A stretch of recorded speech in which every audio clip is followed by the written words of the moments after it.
জ্বরের তাপে পুড়ছে ছোট্ট শরীর, চোখে অবসাদ, শরীরে লালচে দানা।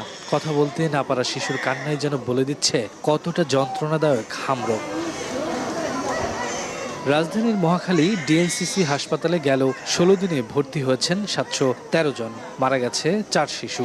এখনো ভর্তি ২৯০ জন। সুস্থতার চেয়ে ভর্তি হওয়ার হারই বেশি। আর ওর মুখে ঘাও ছিল, প্রচন্ড ঘাও ছিল মুখে, আর চোখে লাল ছিল, প্রচন্ড লাল ছিল। বাচ্চা চোখ খুলে নাই, মানে চোখ বন্ধ ছিল। বাথরুমও কমে না, বমিও কমে না, জ্বরও কমে না, আর গায়ে গোড়া জেগে গেছে। এরপর লইয়ে ঢাকা আইছি। ধামরাই উপজেলা স্বাস্থ্য কমপ্লেক্সে ওখানে টিকিটে দেখাছিলাম। তো ওখানে দেখানোর পরে ওষুধপাতি যা দিচ্ছে, পরবর্তীতে কোনো ফল পায় নাই। একদিকে জ্বর, কাশি, শরীরে ফুসকুড়ি, অন্যদিকে অসচেতনতায় বাড়ছে মৃত্যু। চিকিৎসকের পরামর্শ ছাড়া ফার্মেসি থেকে অ্যান্টিবায়োটিক এনে শিশুকে সেবন করাচ্ছেন অনেক অভিভাবক। এতে আরো জটিল হয়ে উঠছে অনেক শিশুর অবস্থা। প্রথম পেট খারাপ ছিল, তারপরে ভাবলাম যে অনেক সময় ফিলমেট যে ওষুধটা আমরা সবাই খাওয়াই, তা ওইটা খাওয়াইছি, পরে তার কাজ হইতেছে না। তারপরে বড় ডাক্তার দেখালাম, স্থানীয় যে ডাক্তারগুলো থাকে ওইখানে দেখাইছি। তারপরে অ্যান্টিবায়োটিক দিল, দিল, কোনো কাজ হয় নাই। তারপরে এখানে আসলাম আর কি। বাচ্চার অবস্থা রাত্রে অনেক খারাপ হয়ে গেছে।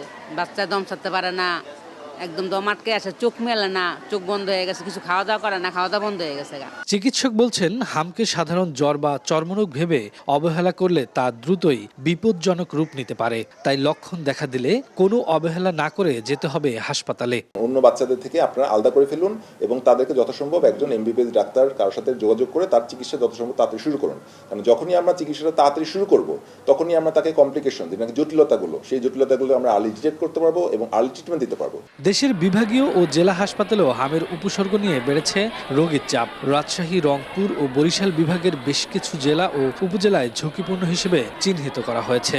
চলছে টিকাদানও। একবার হাম হয়ে গেলে আমাদের অনেক বেশি কিছু করার থাকে না, সিমটোমেটিক চিকিৎসা দিতে হয়, যে আমাদের এই সিমটম হচ্ছে, এই সিমটমের আমি চিকিৎসা দিচ্ছি।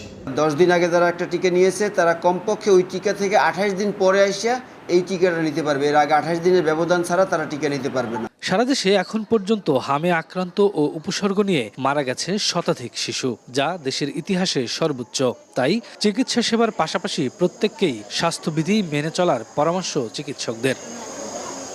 শফিকুজ্জামান রুবেল, সময় সংবাদ, ঢাকা।